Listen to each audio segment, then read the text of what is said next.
Last night, Trump gave a State of the Union address in front of Congress. In my opinion, the speech was terrible. A lot of people get turned off by political speeches anyway. As you know, I love covering news and politics, but even for me, it was almost unbearable to watch the whole speech. Stylistically, Trump tried to go at this speech the same way that a typical polished, polite politician would.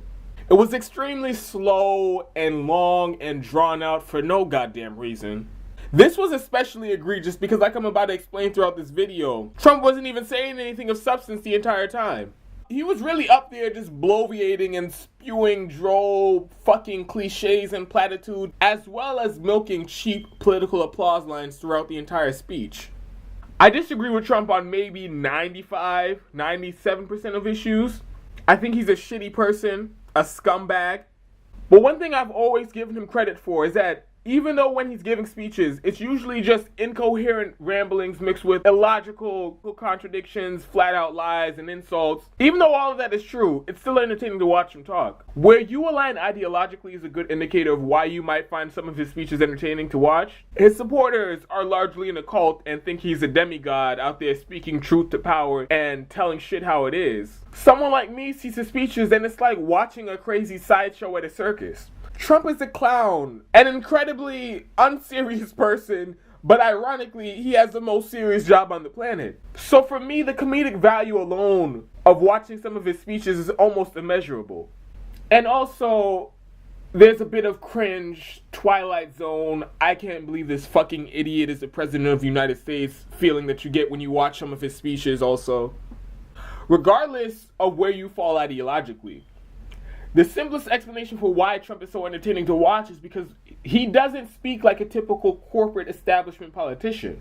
He may agree with them on basically every single policy, and he governs like an establishment politician, doing the bidding of his donors. But when he talks to a crowd, it's usually a lot different. The man never stays on script. He's known for his insane ad-libs and riffing during his speeches. This is not what a typical politician does. They are incredibly scripted. Their lines are rehearsed and gone over multiple times with their staff.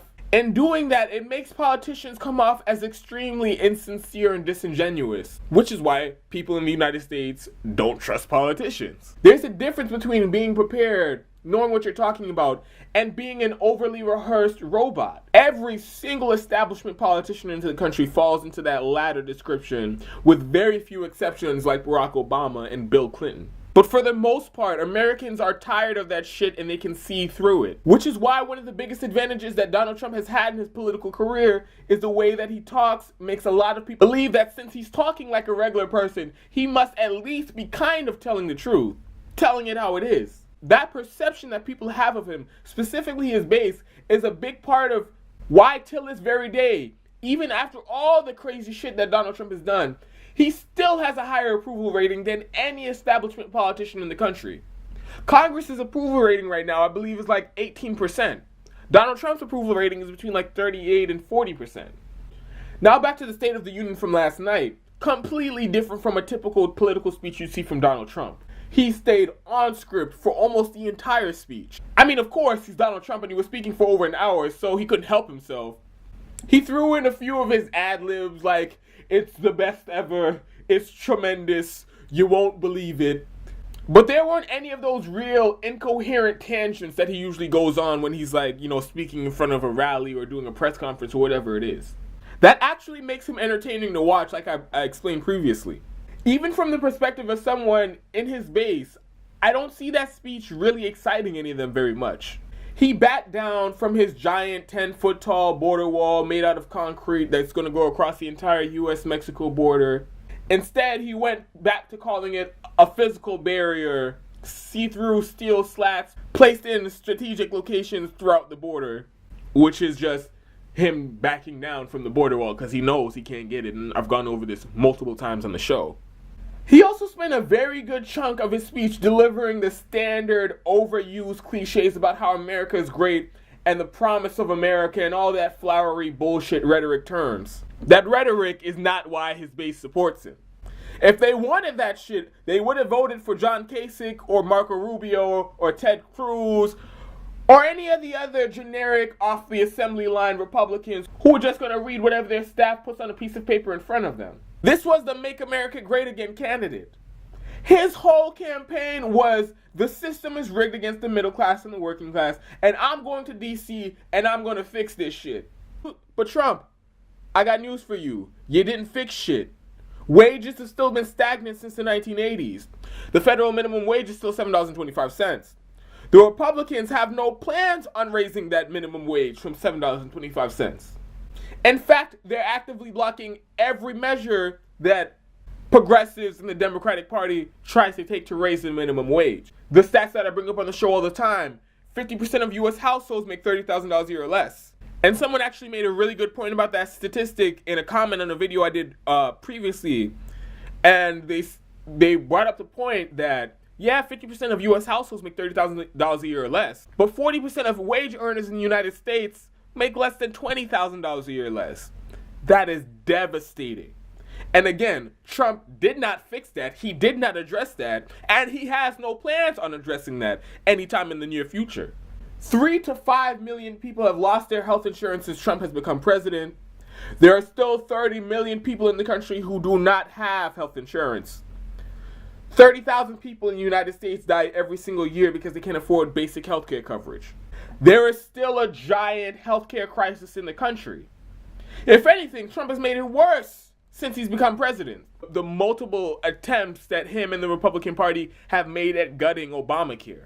We're still in all those illegal interventionist wars around the world. All the ones that you railed against, Iraq, Syria, Afghanistan. In fact, you're threatening to start a new one in Venezuela right fucking now. Look, Donald Trump had no intentions of going to DC and changing the system. He's been part of the establishment. He's benefited from the corruption and the rot going on in the system more than almost anyone else. He's a millionaire who got $400 million passed down to him from his father. He hasn't paid taxes in decades. He's got out of legal troubles multiple times by bribing politicians and prosecutors. Because of this corrupt, broken political system, he managed to become president.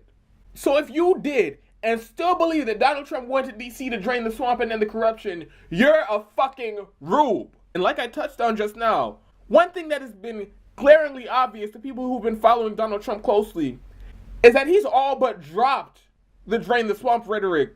Although going after the corrupt political establishment was a key part of his campaign. Again, that's something that his base loved about him on the campaign trail. Because corruption and money in politics is one of those issues that everyone, no matter what their political ideology in the United States, agrees is a giant problem. The system is rigged for the rich in favor of the rich and corporations.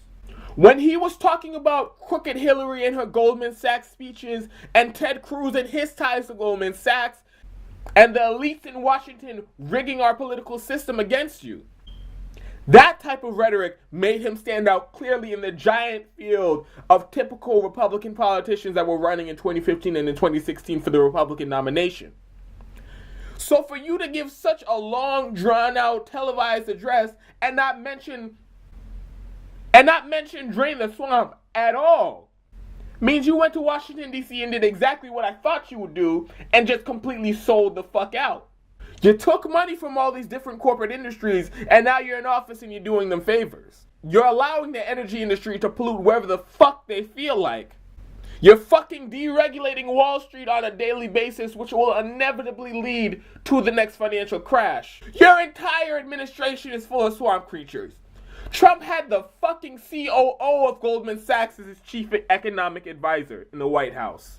Neocons all over the place like fucking John Bolton and Mike Pompeo and Mike Pence escalating every war that we're involved in, on top of trying to provoke even more wars around the world. Donald Trump is serving the establishment. He's the acting head of the fucking swamp.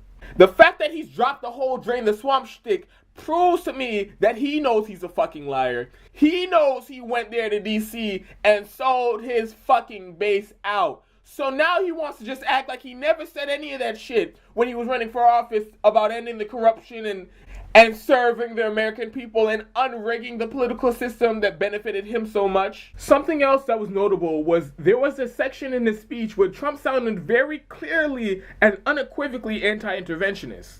He brought up several times how long we've been fighting in some of these wars in the Middle East like Iraq and Afghanistan. brought up that we've been in Afghanistan for 18 fucking years. He actually brought up what these wars have cost the country throughout that time. $7 trillion in Iraq and Afghanistan. He brought up the thousands of troops that have been killed in these unnecessary wars. He mentioned the 52,000 that have come back injured.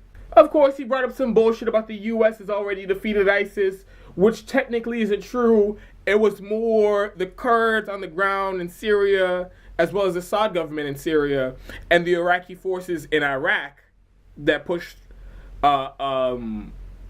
ISIS out. But whatever, I'll let you make your point. So normally I would give Trump a decent amount of credit for doing this. Because honestly, this is more anti-interventionist rhetoric than I've seen from any U.S. president in modern history, much less at the State of the Union. Barack Obama, his predecessor, was a warmonger. He was a war hawk. He went from 2 wars in the Middle East to 8 wars, escalated all of them, sent more troops to all of them. All of them, by the way, are illegal, committing war crimes, bombing civilians, all that stuff.